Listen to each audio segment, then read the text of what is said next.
اس سب کے بعد آپ کیا سمجھتے ہیں کہ مسلم ورلڈ کا کیا اگلا لاہ عمل ہونا چاہیے؟ کیونکہ ادھر تو کلیئرٹی ہے، کوئی ٹائم فریم تو دیا ہی نہیں گیا کہ جو آئی ڈی ایف ہے یا جو اسرائیلی فوجیں ہیں وہ کب تک نکل سکتی ہیں، انخلا کر سکتی ہیں فلسطین سے؟ جی بالکل، اس میں ظاہر ہے جن مسلمان ملکوں نے اس کو سپورٹ کیا تھا اس میں بھی انہوں نے کیویٹس رکھے ہیں، ان کی ظاہر ایک پوزیشن ہے. اور دیکھیں دوسری چیز یہ ہے کہ جن مسلمان ملکوں نے سپورٹ بھی کیا تھا انہوں نے اس کو ابھی غزہ کی صرف سیز فائر رکوانے کے ضمن میں سپورٹ کیا تھا. وہ یہ نہیں ہے کہ اوور آل جو پیلسٹینین اسٹیٹ ہوڈ کا کوسچن ہے اس کو تو جو ہے اس کے ضمن میں تو وہ بالکل انہوں نے اس چیز کو نہیں مان لیا، کیونکہ اس معاہدے میں اس کی کوئی روڈ میپ شامل نہیں ہے. ایک بالکل ویگ سا ریفرنس ہے لیکن اس میں کوئی کلیئرٹی نہیں ہے، بہت ایمبیگوس سا ہے. تو نیچرلی اب یہ اس کو سب سے اہم معاملہ تو یہی ہے نا کہ وہ کس طرح سے ٹو اسٹیٹ سولوشن جو ہے جو کہ ایک مستقل حل ہو سکتا ہے جو کہ اس پہ تو بات نہیں ہو پا رہی. تو وہ جو ہے اس لیے ظاہر ہے کہ یہ جو ہے سارا فارمولہ یہ تو اس وقت صرف غزہ کی سچویشن کو جو ایڈریس کرتا ہے. فلسطین جو اصل کوشچن ہے، فلسطین کا جو مسئلہ ہے اس کو تو پوری طرح ایڈریس بالکل بھی نہیں کرتا ہے.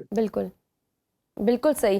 اور اوبویسلی یہاں تو صرف جنگ بندی کی بات کی جا رہی ہے، تعمیر نو کی بات کی جا رہی ہے، اور یہ ساتھ میں یہ بھی الزام سامنے آ رہا ہے کہ ٹرمپ نے جو منصوبہ مسلم ممالک کے ساتھ شیئر کیا تھا اس میں نیتن یاہو کی مرضی کے ساتھ اس کو رد و بدل کر کے اسے جاری کیا گیا. اگر ٹرمپ تمام عرب ممالک اور مسلم ممالک کے دباؤ کے باوجود اس حد تک نیتن یاہو کا ساتھ دینے پر بضد ہے تو یہ مزید صورتحال کو خراب نہیں کرے گا؟ کیونکہ اسے تو کہہ دیا اگر حماس ان پوائنٹس پہ نہیں آتا تو پھر ہی is going to give a free hand to Israel کہ وہ پھر پورا بیک اپ کریں گے وہ جو کرنا چاہے. جی دیکھیں، اس میں پہلے بھی بہت بار کہہ چکا ہوں، بلکہ پچھلے ایک سال سے بھی زیادہ ٹرمپ کے الیکشن سے بھی پہلے کہہ رہا تھا کہ جس حد تک ٹرمپ اسرائیل کو سپورٹ کریں گے وہ جو ڈیموکریٹس ہیں یا بائیڈن انتظامیہ جتنی سپورٹ کرتی تھی اس سے کہیں زیادہ ہوگا. اس کی کئی وجوہات ہیں. ٹرمپ کی جو اپنی ریپو ہے ایک نیتن یاہو کے ساتھ وہ بھی ہے. امریکہ کے اندر تو خیر یہ بھی ہے، کوئی انالسٹ بھی کہتے ہیں کہ وہ کرتے ہیں نیتن یاہو کو کہ انہوں نے جو جنگ بندی جو ٹیمپرری پہلا سیز فائر تھا وہ اگر تھوڑا پہلے کر لیتے تو شاید جو پچھلا الیکشن ہے اس کے نتائج مختلف ہوتے. تو اس کو انہوں نے جان کے ٹائم اس طرح کیا تھا کہ پورے پریزیڈنٹ ٹرمپ کو پورا فائدہ پہنچے الیکشن جیتنے میں. تو وہ بھی ہے. پھر ان کی پارٹی کی جو ہیں بھی دونوں ظاہر رائٹ ونگ پارٹیز ہیں اس وقت. جو ٹرمپ جو ہے وہ بھی انہوں نے اپنی جو ریپبلکن پارٹی اس کو کافی رائٹ پہ لے گئے ہیں، اور بھی پہلے وہ تھی، پہلے تو رائٹ آف سینٹر تھی، اس کو زیادہ رائٹ پہ لے گئے ہیں. اور نیتن یاہو بھی رائٹ ونگر ہیں، بلکہ ان کی جو حکومت ہے اس میں تو الٹرا رائٹسٹ شامل ہیں اس وقت، بہت ہی فار رائٹ والے شامل ہیں. تو وہ بھی ایک ان کی آئیڈیالوجیز بھی سملر ہیں. تو ساری وجوہات کے ہوتے ہوئے ٹرمپ جو ہے اس میں تو کوئی شک نہیں کہ وہ نیتن یاہو کا ساتھ بہت زیادہ دیتے بھی رہے ہیں، اور وہ اس چیز کا آگے بھی امکان ہے کہ وہ پوری دنیا کی مخالفت کے باوجود جو ہے اسرائیل کا اور نیتن یاہو کا ساتھ دیتے رہیں گے. بالکل. تو یہ اس پہ تو کسی کو کوئی شک نہیں ہونا چاہیے. تو پھر تو سر یہ جو نیتن یاہو نے غزہ میں جو فلسطینی اتھارٹی اور حماس کی حکومت کے کسی بھی امکان کو مسترد کیا ہے، اور ٹرمپ پلان میں استحکام کے بعد غزہ کو فلسطینی اتھارٹی کے حوالے کر دیا جائے گا، یہ کہا گیا ہے اس میں. نیتن یاہو کی سوچ اور معاہدے میں یہ تضاد تو پہلے سے موجود ہے. ایسے میں مسلم ممالک اور عرب ممالک کو کیا گارنٹی ہے کہ نیتن یاہو اس پر پورا اترے گا جو معاہدے میں لکھا گیا؟ کیونکہ دیٹس اے $1 بلین کوسچن کہ نیتن یاہو کی گارنٹی کون لے گا؟ کیا ٹرمپ صاحب لیں گے؟ جی اس میں اس طرح کی تو بہت سے مسائل ہیں اس معاہدے میں. مثال کے طور پہ یہ چیز شامل ہے کہ پہلے 72 آورز میں، پہلے 72 گھنٹوں میں انہوں نے سارے یرغمالی جو باقی رہ گئے ہیں ہوسٹیجز ان کے پاس، ان کو رہا کرنا ہے، یا ان کی ڈیڈ باڈیز جو 48 کے قریب ہیں، اس میں کہا جا رہا ہے 20 کے قریب ایسے ہیں جو زندہ ہیں ابھی، تو وہ سارا ان کو واپس کر دینا ہے. اس کے بعد ان کی جو تھوڑی بہت رہی صحیح لیوریج رہ گئی ہے وہ حماس کی، وہ تو ختم ہو جاتی ہے. اس کے بعد اگر کوئی بھی چیز کسی بھی چیز کو بہانہ بنا کے اگر نیتن یاہو باقی جو معاہدہ اس پہ عمل درآمد روک دیتا ہے تو بالکل اس کا امکان موجود ہے. اگر ٹرمپ اس کی گارنٹی بھی دیتے ہیں تو اس پہ بھی دیکھیں اسرائیلیز نے اب ظاہر ہے کتنی سٹیٹمنٹس آ گئی ہیں جس میں وہ آلریڈی ابھی سے یہ کہہ رہے ہیں کہ وہ معاہدے کو اپنی مرضی سے ایک قسم کا چینج کرنا چاہ رہے ہیں کہ جی ہماری فوج تو ادھر بھی رہے گی اور جو ہے نا فلاں فلاں جگہ پہ بھی ہمارا کنٹرول ہوگا. تو اور وقت کے ساتھ ساتھ مزید مطالبات بھی چیزیں سامنے آ سکتی ہیں. تو اس لیے یہ جو ہے بہت ہی مشکل معاہدہ ہے اور اسی لیے مجھے نہیں لگتا کہ حماس اس کو ایکسیپٹ کرے گی. بالکل صحیح. اور حماس کی جانب سے جو حالیہ بیان آیا ہے کہ قطر ترکی کے ساتھ مشاورت کے بعد کہ وہ اس معاہدے میں کچھ ترامیم چاہتے ہیں اور حماس کے افراد کی جان کی ضمانتیں چاہتے ہیں اور مزید تفصیلی ترامیم وہ 2 سے 3 دن میں دیں گے. آپ کو لگتا ہے کہ حماس کی ترامیم کو نیتن یاہو یا ٹرمپ قبول کریں گے؟ نیتن یاہو ابھی تک تو بہت ہی انفلیکسیبل جو ہے نا ان کی جو اپروچ ہے بہت ہی زیادہ انفلیکسیبل رہی ہے اس سے پہلے بھی. اور ان کی کوشش مسلسل یہ ہے کہ یہ جو جنگ ہے یہ جاری رہے, یہ کانفلکٹ جاری رہے, اسرائیل کا جو وہ انویژن ہے غزہ کا وہ جاری رہے. اس کی وجہ یہ ہے کہ ان کی جو سیاسی بقا ہے وہ اسی میں ہے. ان کو جو اس وقت ان کی حکومت جو ہے ان کی اپنی پارٹی کے پاس تو اکثریت نہیں ہے. ان کی حکومت کھڑی ہے کچھ بہت ہی زیادہ جو ہے نا فار رائٹ جو پارٹیز ہیں وہاں کی الٹرا کنزرویٹو ان کی حمایت سے. اور وہ پارٹیز تو ایسی ہیں جو یہ کہتی ہیں وہ نہ صرف وہ یہ جنگ بند نہیں کرنا چاہتی, وہ تو کہتی ہیں کہ پورے غزہ پہ قبضہ کریں, بلکہ وہ تو کہتی ہیں ویسٹ بینک پہ جو ہے اس پہ بھی قبضہ کریں اور جو ہے یہ ساری اور اس کے اوپر پھر جو ہے نا اپنی سیٹلمنٹس بنائیں. تو ان کا موقف تو ایسا ہے, بلکہ وہ تو کہتی ہیں کہ اگر یہ پلان جو ہے اس پہ عمل درآمد کیا نیتن یاہو نے تو وہ یہ اس حکومت سے باہر جو ہے نا اس کی سپورٹ چھوڑ دیں گی اور یہ حکومت گر جائے گی. تو اس لیے اس قسم کے پریشرز ہیں. اور پھر ہمیں ظاہر ہے یاد رکھنا ہے کہ نیتن یاہو پہ کرپشن کے مقدمات ہیں, ابیوز آف پاور کے چارجز ہیں, اور وہ جس وقت بھی حکومت سے باہر ہوتا ہے تو وہ جیل میں جا سکتا ہے. وہ بھی ایک لٹکتی تلوار ہے جس کی وجہ سے اس کی مسلسل کوشش یہ ہے کہ یہ کانفلکٹ جاری رکھا جائے. تو اس لیے جب امریکہ کا بہت زیادہ دباؤ آتا ہے تو وہ اصولی طور پہ کچھ چیزیں مان لیتا ہے, لیکن وہ بھی اس لیے کہ اس کو اب جس طرح یہ 20 پوائنٹ والا جو مانا ہے یہ ٹھیک ہے تسلیم کیا ہے کہ جی ہم مانیں گے کیویٹس کے ساتھ, آلدو کہ اس میں اپنی پھر جو وہ آلٹریشنز اپنی طرف سے خود ہی کر رہے ہیں, لیکن اس امید پہ اور بلکہ خاصی زیادہ ان کو امید اس چیز کی ہے کہ حماس اس کو تسلیم نہیں کرے گا اور پھر اونس جو ہے اس کو تسلیم نہ کرنے کا وہ حماس پہ آ جائے گا اور پھر وہ پوری طرح سے جو اپنا فوجی آپریشن ہے اس کو پہلے سے بھی زیادہ شدت سے جاری رکھیں گے. بالکل, کیونکہ سر اگر حماس سرنڈر کر بھی دیتا ہے اور یہ ساری چیزیں پلان کے تحت چل بھی جاتی ہیں تو پھر کیا گارنٹی ہے کہ نیتن یاہو صاحب کچھ عرصے بعد کہیں کہ جی وہ کوپریٹ نہیں کر رہے تھے اور چیزیں اس طرح سے نہیں تھیں اور وہ پھر سے دوبارہ سے اٹیک کر لے, اپنے یرغمالی بھی وہ لے لے اور حماس کو بھی وہ ڈسارمڈ کر لے اور اس کے بعد وہ دوبارہ سے پوری شدت سے آئے؟ جی دیکھیں بالکل ممکن ہے تھیوریٹیکلی, آلدو کہ اس میں یہ کہنا پڑے گا کہ اگر ٹرمپ جو ہے ان کے آسپیسز میں یہ معاہدہ ہو رہا ہے تو پھر گارنٹر ٹیکنیکلی تو ٹرمپ ہے نا, پریزیڈنٹ ٹرمپ. تو پھر اگر وہ اس طرح کرتے ہیں تو ان کی ساکھ پھر تو ٹرمپ کی ساری ساکھ مجروح ہو جاتی ہے اس میں. تو ظاہر ہے کہ جب معاہدہ سائن ہوئے گا تو اس میں پھر کچھ گارنٹرز بھی ہوں گے اور اگر پریزیڈنٹ ٹرمپ گارنٹر بنتے ہیں تو پھر آپ کی گارنٹی والی بات تو ایک قسم کی پوری ہو جاتی ہے کہ گارنٹی ہوگی کچھ, لیکن اس گارنٹی کے باوجود بھی اگر اسرائیل کوئی بہانے بناتا ہے اور اس کے بعد عمل درآمد روک دیتا ہے تو بالکل ممکن ہے ایسا, کیونکہ وہ ماضی کی بھی جو ان کی جس طرح کا ریکارڈ ہے اس میں بالکل جس طرح سے انہوں نے دوحہ پہ اٹیک کیا, جس طرح سے انہوں نے ایران پہ اٹیک کیا جب یہ مذاکرات چل رہے تھے, ان کو سبٹاج کیا, تو گارنٹی تو واقعی کوسچنیبل چیز ہے. ناظرین وقت چھوٹی سی بریک کا, دیکھتے رہیے Suno round up. Welcome back to Suno round up. سر منصوبے کے تحت فلسطین میں جو کہا جا رہا ہے کہ ایک عارضی سیاسی سیٹ اپ ہوگا اور اس کا حتمی جو اختیار ہوگا وہ ٹرمپ صاحب اپنے پاس رکھیں گے اور ٹونی بلیئر کو وہاں کی کمان یا ہیڈ بنایا جائے گا. اب ٹونی بلیئر کے حوالے سے بھی ہمیں پتہ ہے کہ وہ کیا ایک اوپینین رکھتے ہیں, ایک ان کی اپنی ایک کنسرننگ تاریخ ہے جو انہوں نے عراقیوں کے ساتھ کیا تھا.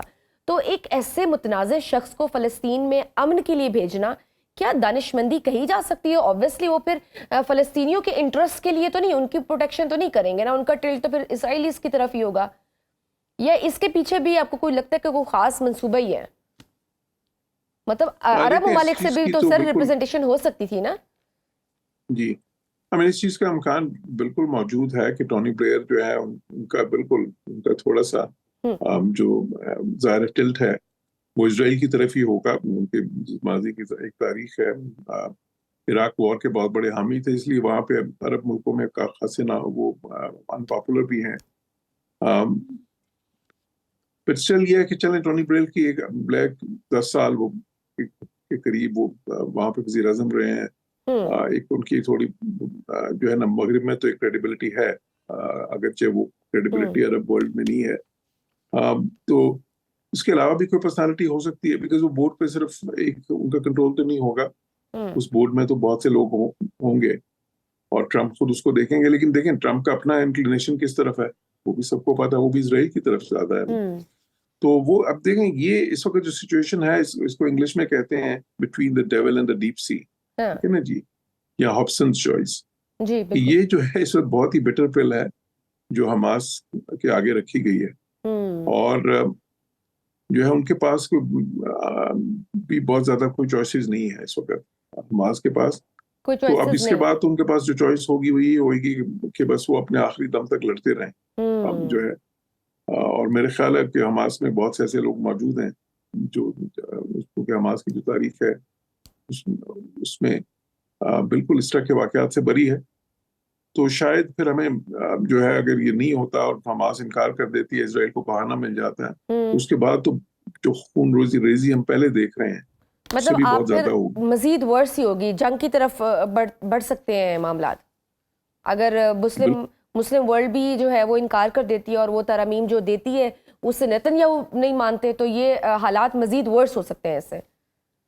جی مسلم ورلڈ کا بالکل دیکھیں ان کی سپورٹیو رول ہے. مسلم ورلڈ ڈائریکٹلی تو انوالو نہیں ہے وہاں پہ, جو آن گراؤنڈ ریئلٹی ہے اس میں تو بیسیکلی اسرائیل ہے اور حماس ہے.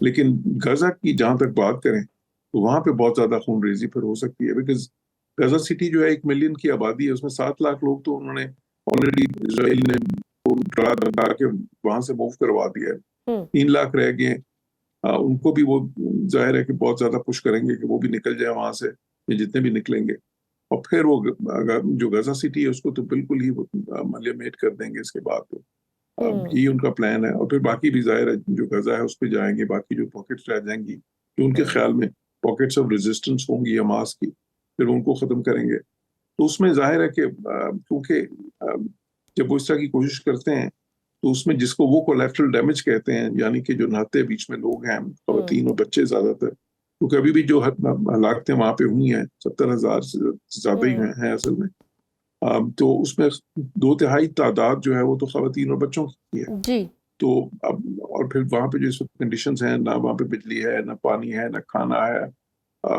نہ ہی ادھر اس وقت کوئی شیلٹر ہے, کیونکہ 90% بلڈنگز تو تباہ ہو گئی ہیں.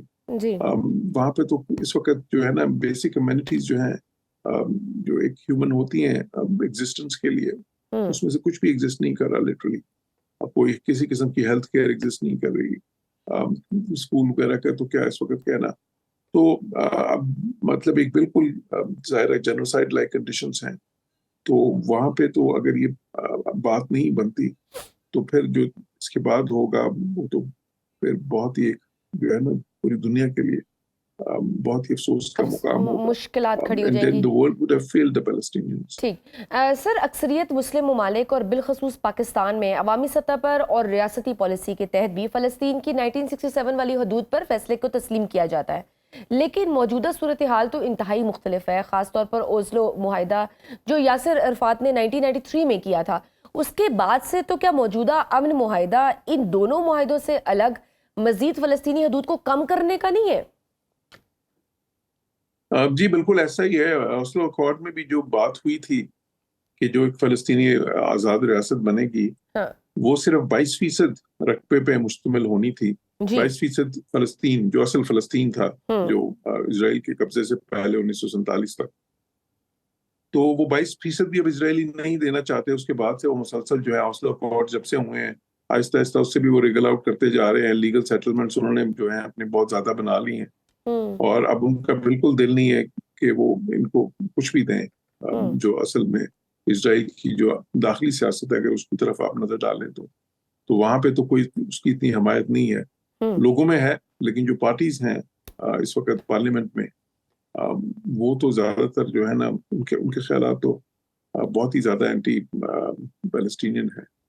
ٹھیک سر، یہ ٹرمپ کے جو 20 نکاتی امن پیکٹ ہے یا پلان ہے، اس کے بعد بھارت کی جانب سے بھی اس کا بڑا خیر مقدم کیا گیا. بھارت کے حوالے سے ایک تشویش بھی سامنے آئی ہے، وہ اس معاہدے کی آڑ میں کشمیر کے بھی 2 ریاستی حل کی بات کر سکتا ہے.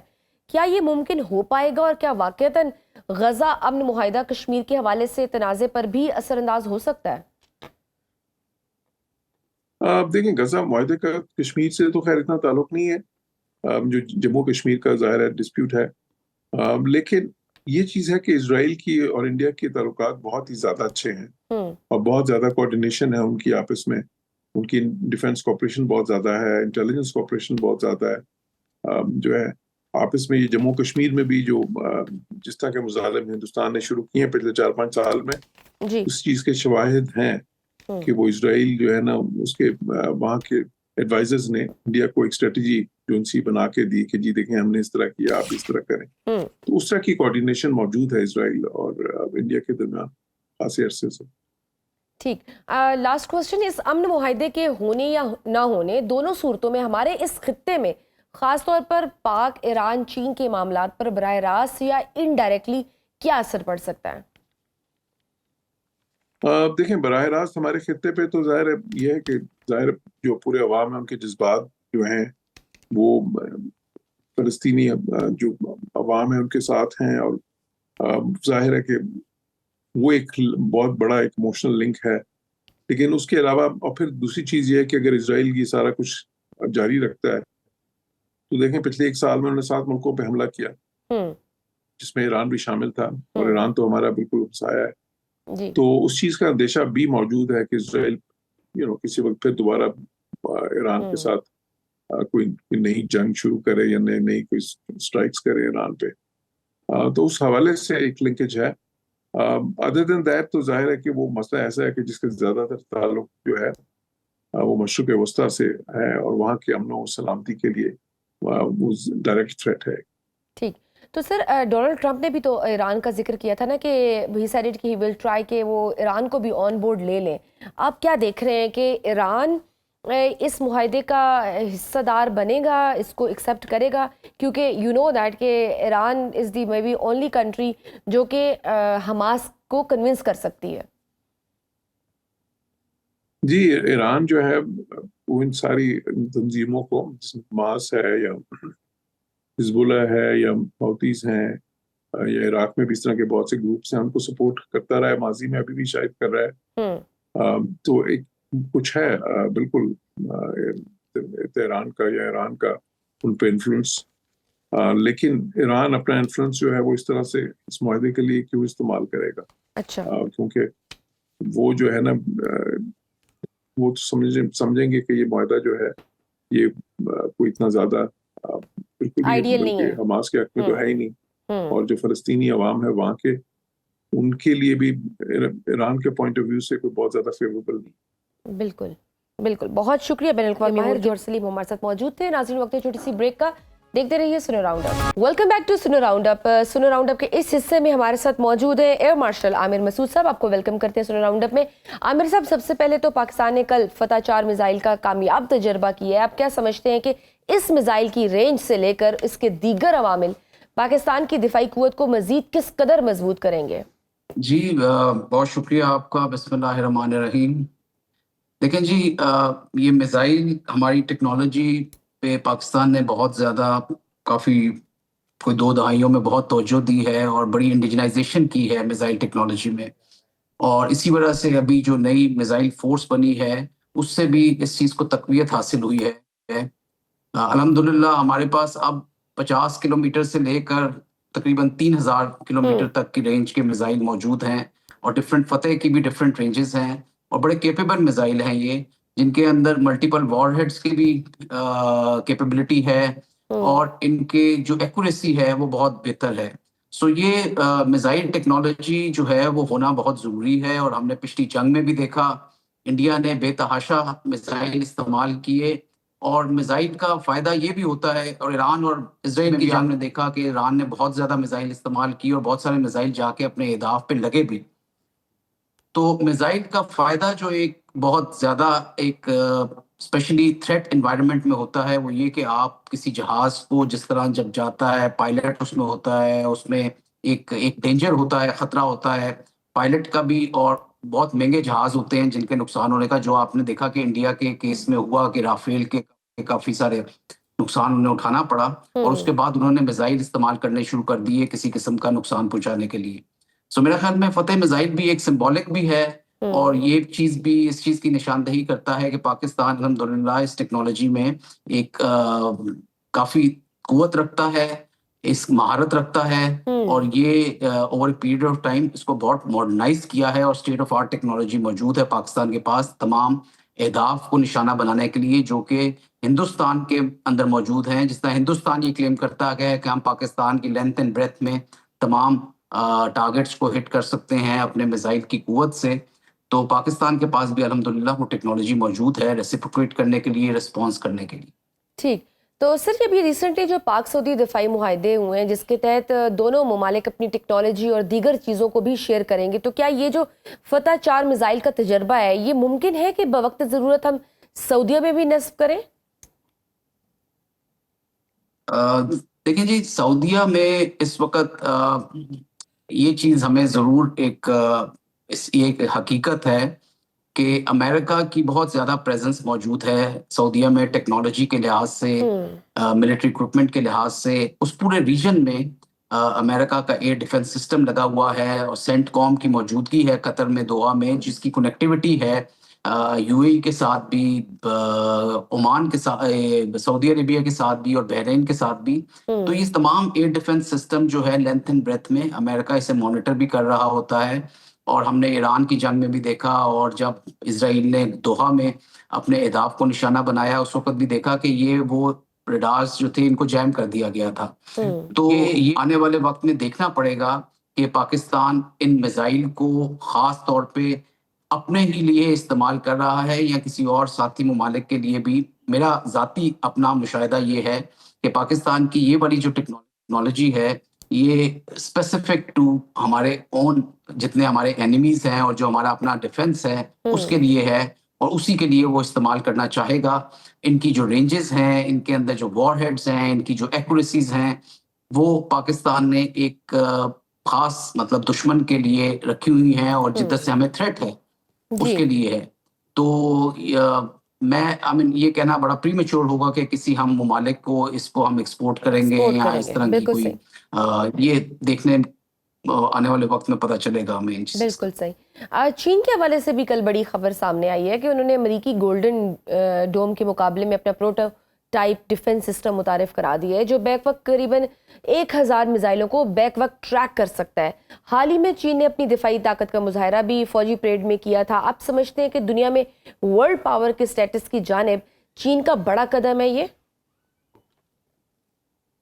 جی بالکل. دیکھیں چین جو ہے نا اس نے پچھلے 10 سالوں میں ٹیکنالوجی میں بہت مہارت حاصل کی ہے. اگر آپ 1990 کے چین کو دیکھیں اور اس کی ٹیکنالوجی کو امریکہ سے کمپیئر کریں تو بہت زمین اور آسمان کا فرق تھا. کیونکہ مجھے موقع ملا ہے چائنیز جہاز بھی اڑانے کا اور امریکن جہاز بھی اڑانے کا اس وقت بھی، جبکہ یہ 80s اور 90s کی بات ہے. اور آج بھی جب میں دیکھتا ہوں تو چائنا نے اپنی انڈسٹری میں بہت امپروومنٹ کی ہے، بہت ریسرچ اینڈ ڈیولپمنٹ کی ہے، بہت ٹیکنالوجی کو انٹروڈیوس کرایا ہے. اور جو آپ کی latest state of the art technologies ہیں، جو ڈسٹرپٹیو ٹیکنالوجیز بھی جنہیں کہتے ہیں، تو ایک بہت انہوں نے ہینڈ شیک کیا ہے، فیوژن کی ہے اپنے جتنی بھی یہ آئی ٹی کی جو انڈسٹری ہے اس کی اور ملٹری انڈسٹری کے ساتھ. سو آرٹیفیشل انٹیلیجنس کو یہ لے کر آئے ہیں اپنے تمام ملٹری اکوپمنٹ کے اندر، اور آٹونومس ڈرونز، روبوٹکس، ان چیزوں کو انہوں نے بہت اچھے طریقے سے فیوز کیا ہے اپنی ملٹری ٹیکنالوجی میں. اور یہ چیز نظر آتی ہے ان کے جہازوں میں، ان کے ڈرونز میں، ان کے میزائلز میں، ان کی جتنی بھی آگے جو روبوٹک قسم کی ٹیکنالوجیز آ رہی ہیں، جو انڈر سب سرفیس ڈرونز ہیں، جو جہازوں کے ساتھ 6th جنریشن ایئر کرافٹ کے ساتھ یہ ڈرونز بنا رہے ہیں وہ ہیں، اور جو آرمی کے ساتھ یونٹس کے ساتھ انہوں نے ڈرون ٹیکنالوجی استعمال کی ہے. سو یہ میرا خیال میں چائنا کی اس وقت ملٹری قوت کسی مطلب کافی ایسے ایریاز ہیں جس میں ویسٹ کی ٹیکنالوجی سے بہتر ہے.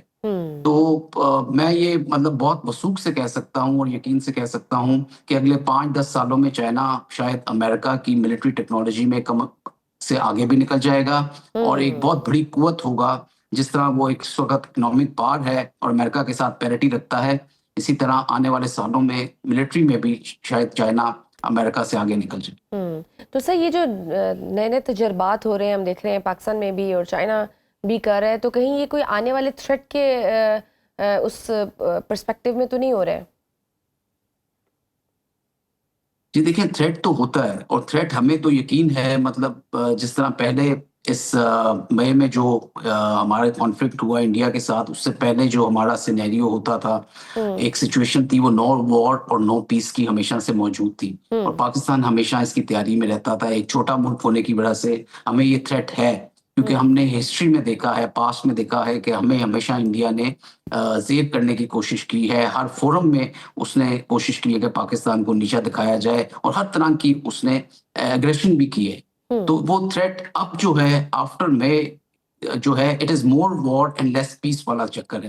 اور جو کچھ ہمارے ویسٹرن بارڈرز میں ہو رہا ہے, جس طرح کے انسیڈنٹس ہو رہے ہیں, جس طرح کی ٹیررزم ہو رہا ہے, یہ سب انڈیا کی بحث پہ ہو رہا ہے. ان کی پراکسیز ہیں جو یہاں پہ کام کر رہی ہیں اور کوشش کر رہی ہیں کہ پاکستان کو ہر طرح سے بلیڈ کیا جائے 2000 کٹس, اور ان کو جو ہے کمزور کیا جائے, ان کے اندر ٹیررزم پھیلایا جائے, ایک انارکی کریٹ کی جائے. اور یہ بھی وار کا ایک حصہ ہے جس کو 5th جنریشن وار بھی کہتے ہیں. انفارمیشن وار انہوں نے ہمارے خلاف لانچ کی ہوئی ہے. تو مودی اور اس کی جو ہندتوا رجیم ہے اور جو ان کا کانسیپٹ ہے کمپلیٹ, اس کو دیکھتے ہوئے ہمیں اس چیز کی ہمیشہ تیاری کرنی چاہیے, ہمیں تیار رہنا چاہیے اور ہماری ٹریننگ اور ہماری تیاری اپنے دشمن سے زیادہ ہونی چاہیے, جو ہوتی بھی ہے ہمیشہ. اور الحمدللہ ہم نے اس کو ہمیشہ ایک منہ توڑ جواب بھی دیا ہے. اور اگر آنے والے وقت میں کبھی ایسا موقع آتا ہے تو انشاءاللہ تعالیٰ پاکستان اور پاکستان کی فوج, پاکستان کی ایئر فورس پوری طرح سے تیار. بالکل. اچھا سر, غزہ امن معاہدے کی میں بات کرنا چاہوں گی. اس معاہدے کے حوالے سے بہت سے ابہام بھی سامنے آ گئے ہیں. سب سے امپورٹنٹ جو نقطہ ہے وہاں امن فورس کا قیام ہے. اب اس حوالے سے کہا جا رہا ہے کہ مسلم اور عرب ممالک کی فورسز وہاں جائیں گی. انڈونیشیا کے فوجی دستوں کے حوالے سے بھی خبر آ گئی ہے. کیا پاکستان بھی اپنی فورسز اتار سکتا ہے, اور پاکستانی جیسی قابل میں کہتی ہوں فورسز کا غزہ اسرائیل بارڈر پر تعینات ہونے سے کیا اثر پڑ سکتا ہے؟ دیکھیں جی, پاکستان کو پیس کیپنگ کا جتنا ایکسپیرینس ہے دنیا میں کسی اور فورس کو اتنا ایکسپیرینس نہیں ہے. اور پاکستان کی فورسز کو جتنا لیجیٹیمیٹ طریقے سے دنیا دیکھتی ہے اور مسلم ممالک دیکھتے ہیں, کوئی اور نہیں دیکھتا. اور پاکستان کی فورسز میں جو پروفیشنلزم ہے اور جو ان بائسڈ ان کا ہمیشہ سے رویہ رہا ہے, وہ میرا خیال میں پوری دنیا اس پہ یقین بھی کرتی ہے. اور اسپیشلی مسلم ممالک اور غزہ والے بھی اگر ایسا موقع آیا تو ضرور ان پہ یقین کریں گے. لیکن یہ کہتے ہیں کہ ساتھ ساتھ میں بڑا کوششلی یہ بھی کہنا چاہوں گا کہ جس طرح آپ نے کہا کہ کافی سارے ابہام نظر آئے ہیں, تو ان میں ایک یہ بھی چیز ہے کہ دیکھیں ہم نے افغانستان میں جب یہ معاملہ ہوا اور انٹرفیئرنس ہوئی اور اس کے اندر جس طرح کے کیوس ہوا, تو ہم نے یہ سوچا کہ شاید ہم ایک گورنمنٹ پلانٹ کر دیں گے جو کہ پیپل سینٹرک نہیں ہوگی. فورس کے تھرو ہم نے اگر ایک گورنمنٹ جو ہم نے کرزئی صاحب کی بھی ڈالی اور اس کے بعد بھی جو گورنمنٹ آئی, تو انہوں نے وہ پیس نہیں لا سکے کیونکہ اس وقت وہ پیپل سینٹرک گورنمنٹ نہیں تھی. لوگوں نے جنہوں نے قربانیاں دی ہوئی تھی, جنہوں نے مشکل وقت گزارا تھا, چاہے وہ رشین انویژن تھا یا امریکن انویژن تھا, ان کو سائڈ لائن کیا گیا اور فورسفلی ایک ایسی گورنمنٹ پپٹ گورنمنٹ ڈالی گئی جو عکاسی نہیں کرتی تھی زیادہ تر پاپولیشن کی. اسی طرح اگر غزہ میں بھی دیکھیں, غزہ میں 75 سے 80 ہزار جانیں جا چکی ہیں, جس میں 40% جو ہے وہ بچوں کی جانیں ہیں. ان لوگوں نے, ان میں سویلینز بھی ہیں, ان میں سارے جو ہیں وہ حماس والے لوگ نہیں ہیں. لیکن ایسا ضرور ہوا ہے کہ جنہوں نے اپنے رشتہ داروں کو, اپنے پیاروں کو, اپنے بچوں کو کھویا ہے, ان میں ایک اگریشن ضرور ہے, ان کے اندر ایک جذبہ ضرور ہے کہ بھئی ہم پہ یہ ظلم کیوں ہوا. تو وہ اس کو بھول نہیں سکتے. ایسا نہیں ہوگا کہ ٹرمپ ایک پیس پلان دیں گے اور نیتنیاہو کے ساتھ مل کے, اور اس میں وہ لوگ نہیں شامل ہوں گے جنہوں نے قربانیاں دی ہیں. تو جن لوگ جو ہوتے ہیں, جو پاپولیشن ہوتی ہے, وہ انہی کو لیجیٹیمیٹ سمجھتی ہے یا انہی کی قدر کرتی ہے یا انہی کو آتے ہوئے دیکھنا چاہتی ہے اپنے ملک میں حکمران کی صورت میں, جنہوں نے سفرنگ کی ہو اور سیکریفائس کی ہو. تو میں سمجھتا ہوں کہ سفرنگ اور سیکریفائس جن لوگوں کی ہے ان کو سائڈ لائن نہیں کرنا چاہیے.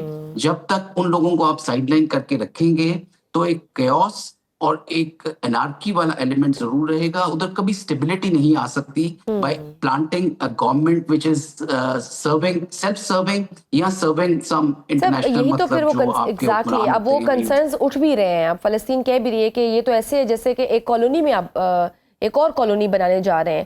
اور اگر ہم سپوز کرتے ہیں کہ یہ امن معاہدہ جو ٹرمپ صاحب لے کر آئے ہیں یہ کامیاب نہیں ہوتا, اور جیسے ٹرمپ اور نتن یاہو نے کہا ہے کہ حماس نے اگر قبول نہ کیا تو نتائج بھگتے گا, تو کیا آپ سمجھتے ہیں کہ مڈل ایسٹ میں باقاعدہ ایک بڑی جنگ شروع ہو سکتی ہے اگر حماس اس پہ نہیں آتا تو؟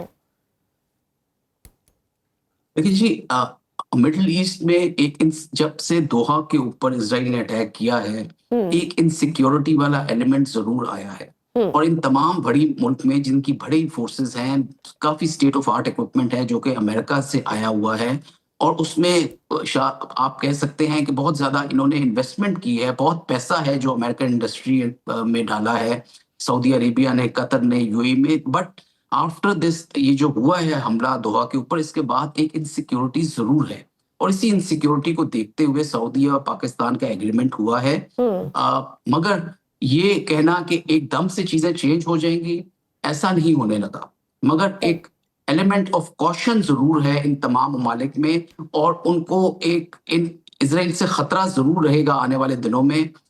یہ ہمیں دیکھنا پڑے گا کہ حماس والا جو اسپیسیفک یہ والا معاہدہ ہے اس کو کس طرح سے حماس, جو مجھے ابھی تک اندازہ ہے اور جو خبریں آ رہی ہیں, حماس نے اسے آلریڈی ریجیکٹ کیا ہے کہ کوئی انٹرمیڈیٹری فورس نہیں آئے گی جس میں پیپل ریپرزنٹیشن نہیں ہوگی فلسطینینز کی اور ان لوگوں کی جو غزہ کے لوگ ہیں, کیونکہ وہ لوگ چاہتے ہیں انڈیپینڈنس فرام اسرائیل, اور اسرائیل نے جو آکوپیشن کی ہوئی ہے جب تک وہ اس علاقے کو خالی نہیں کرتے ان کی تو ساری قربانیاں لائے گا جائیں گی. انہوں نے جو اتنے سارے لوگ کھوئے ہیں جس کا اصل اگر تخمینہ لگایا جائے تو شاید 100,000 سے بھی زیادہ ہے, انہوں نے قربانیاں اس وجہ سے نہیں دی تھی کہ دوبارہ سے کوئی ایک اور کالونی بن جائے. بالکل صحیح. حکمران کریں, تو وہ چاہتے ہیں کہ ان کی اپنی ریپرزنٹیشن ہو, ان لوگوں کی ریپرزنٹیشن ہو جنہوں نے قربانیاں دی ہیں, جنہوں نے سفرنگ کی ہے. بالکل, اس کے بغیر پورے مڈل ایسٹ میں یہ ایک انسٹیبلٹی والا ایلیمنٹ ڈیفینیٹلی رہے گا, جنگ کا خطرہ رہے گا, اور یہ آگ جو ہے پھیلے گی ضرور اگر اس چیز کو مینوپولیٹ کیا گیا اور مینج کیا گیا against the will and wish of the Palestinian people and especially the Gaza people. بالکل صحیح. اچھا, لاسٹ کوسچن عامر صاحب, اس وقت پاکستان کی جو مستحکم سفارتی کامیابی ہے اور بھارت کی اس حوالے سے جو ناکامی ہے اس کا خمیازہ اب دوبارہ کشمیری بھگت رہے ہیں. لداخ میں ہونے والے احتجاج پر مودی حکومت نے پھر بربریت شروع کر دی ہے, کئی افراد جان سے چلے گئے ہیں اور مودی کا جنگی جنون ابھی تک تھما نہیں ہے. اگر اس بار بھارت نے کوئی جارحیت کی تو پاکستان پہلے سے کس حد تک مزید مضبوط ہے؟ دیکھیے جی, ڈیفینیٹلی پاکستان کی ایک امپورٹنس اور ایک ریلیونس بڑی ہے, انٹرنیشنل لیول پہ ڈپلومیٹیکلی بڑی ہے, اور بھارت کو کافی سارا جو یہ ٹیرف والا اسپیشلی ایلیمنٹ ہے اور ویزا والا جو پینلٹی ہے جو ٹرمپ نے لگائی ہے اس سے بہت افیکٹ ہوا ہے. اور یہ نہیں کہہ سکتے کہ جو پہلے کہتے تھے کہ پاکستان بالکل آئسولیٹ ہو گیا ہے, ڈیفینیٹلی پاکستان کی امپورٹنس اس لحاظ سے, بٹ آنے والے دنوں میں ہمیں یہ ضرور دیکھنا پڑے گا کہ ہم اپنے ایسٹرن اور ویسٹرن بارڈرز کو کس طرح سے محفوظ کریں, ہم کس طرح سے اپنے لوگوں کو سیکیورٹی دیں. ان لوگوں کی سیکیورٹی بہت ضروری ہے, جب تک وہ لوگوں کی سیکیورٹی ہم نہیں انشور کر سکیں گے, میرا نہیں خیال کہ کسی قسم کے خطرے سے یہ چیز خالی ہوگی. لوگوں کو جو ہمارے کشمیر میں ہیں جس طرح کی انارکی پھیلا رہا ہے انڈیا, اس کے لیے ہمیں بہت سارا گورننس ایشوز کو ایڈریس کرنا پڑے گا. اس میں سول انتظامیہ کا بہت زیادہ رول ہے, سول ایڈمنسٹریشن کا بہت زیادہ رول ہے. سملرلی کے پی میں اور بلوچستان میں فوج کو سائڈ پہ ہو کے کافی سارا انتظام جو ہے وہ سویلینز کے ہاتھ میں دے کر ان کو دکھانا پڑے گا کہ وہ لوگوں کو کس طرح سے ان کی ایکسپیکٹیشنز کو ایڈریس کریں. اور وہی ایک طریقہ ہے اس طرح کی انسرجنسیز کو, اس طرح کے ٹیررزم کو روکنے کا. جب تک لوگ سیف نہیں فیل کریں گے, جب تک لوگوں کی ایکسپیکٹیشنز کو پورا نہیں کیا جائے گا, جب تک لوگوں کے گریوینسز کو ایڈریس نہیں کیا جائے گا, کوئی بھی کوئی بھی دوسرا ملک آ کے اس خلا کو پورا کرنے کی کوشش کرتا ہے, اور ہمارا دشمن اس طاق میں ہمیشہ رہتا ہے.